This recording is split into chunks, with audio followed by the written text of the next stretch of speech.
അൻസിബയുടെ ഉമ്മയും അനിയനും വന്നത് നേരത്തെ ലൈവിൽ നമ്മൾ കണ്ടിരുന്നു. അൻസിബയുടെ ഉമ്മയും അനിയനും അൻസിബ ഇരുന്ന് സംസാരിച്ചുകൊണ്ടിരിക്കുകയായിരുന്നു. സംസാരത്തിനിടയിൽ പൊട്ടിക്കരയുന്ന അൻസിബയെയാണ് നമുക്ക് കാണാൻ സാധിച്ചത്. അൻസിബയുടെ അനിയനും ഉമ്മയും പറയുന്നുണ്ട്, നീ എങ്ങനെയാണോ അതുപോലെ തന്നെയാണ് നീ ഇവിടെ നിൽക്കുന്നത്, നീ ഇങ്ങനെ തന്നെ നിന്നാ മതി, നിന്നെ ഓർത്ത് ഞങ്ങൾക്ക് വളരെയേറെ സന്തോഷമുണ്ട് എന്ന് പറയുന്നു. എന്നാൽ അൻസിബ തിരിച്ചു പറയുന്നുണ്ട്, ഞാൻ ഇവിടെ ഒന്നും തന്നെ ചെയ്യുന്നില്ല, ഞാൻ ഇവിടെ നിൽക്കാൻ അർഹയാണോന്ന് പോലും എനിക്കറിയില്ല. എന്നാൽ അവര് തിരിച്ച് ഇങ്ങനെ പറയുന്നുണ്ട്, ആദ്യം നീ ബിഗ് ബോസിലേക്ക് വരുന്നു എന്ന് പറഞ്ഞപ്പോ കൂടിപ്പോയാൽ ഒരു 2 ആഴ്ച നീ ഇവിടെ നിൽക്കുമായിരിക്കും എന്നാണ് വിചാരിച്ചത്. എന്നാൽ നിനക്ക് ഇത്രയും നാളും ഇവിടെ നിൽക്കാൻ പറ്റി, ഇത്രയേറെ ജനങ്ങൾ നിന്നെ ഇഷ്ടപ്പെടുന്നുണ്ട്. ഇനി നീ ഇവിടുന്ന് പോവുകയാണെങ്കിലും ജനങ്ങളുടെ തീരുമാനപ്രകാരം പോവുക, നിൽക്കുകയാണെങ്കിലും ജനങ്ങളുടെ തീരുമാനപ്രകാരം നിൽക്കുക, ഇതിലേറെ വേറെ എന്ത് സന്തോഷമാണുള്ളത് എന്ന് പറയുന്നു. നീ എന്തായാലും ധൈര്യമായിട്ട് നിൽക്ക്, ഇത്രയും നാളും നീ നിന്നില്ലേ എന്ന് രണ്ടുപേരും പറയുന്നുണ്ട്. എന്തായാലും ഇതൊരു മനോഹരമായ പ്ലാറ്റ്ഫോം തന്നെയാണ്. ഇവിടെ നല്ല രീതിയിൽ കളിച്ച് തന്നെ നീ മുന്നേറുന്നുണ്ട്.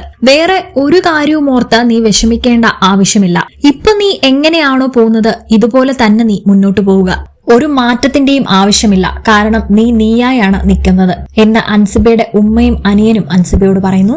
ഞാൻ വിചാരിക്കുന്നത് നിർഭാഗ്യവശാൽ ഓരോരുത്തരും പുറത്തു പോകുമ്പോൾ അബദ്ധത്തിൽ ഞാൻ സേവായി ഇവിടെ നിൽക്കുകയാണോ എന്നാണ് ഞാൻ കരുതിയിരിക്കുന്നത്. അല്ലാതെ എന്ത് ചെയ്തിട്ടാണ് ഞാൻ ഇവിടെ ഇങ്ങനെ തുടരുന്നത് എന്ന് എനിക്കറിയില്ല എന്ന് പറഞ്ഞ് പൊട്ടിക്കരയുന്ന അൻസിബയെ കാണാം. അൻസിബ ഇത്രയും നാളും ഇവിടെ നിൽക്കാൻ കാരണം അൻസിബയുടെ ജെന്യൂൻ ആയിട്ടുള്ള ക്യാരക്ടർ തന്നെയാണ്. എന്തായാലും ബിഗ് ബോസ് വീട്ടിലേക്ക് എത്തിയ ഉമ്മയോടും അനിയനോടും കുറേയേറെ കാര്യങ്ങൾ പങ്കുവച്ചതിന് ശേഷം അൻസിബയുടെ ഭാരം ഒരുപാട് കുറഞ്ഞിട്ടുണ്ടാവും.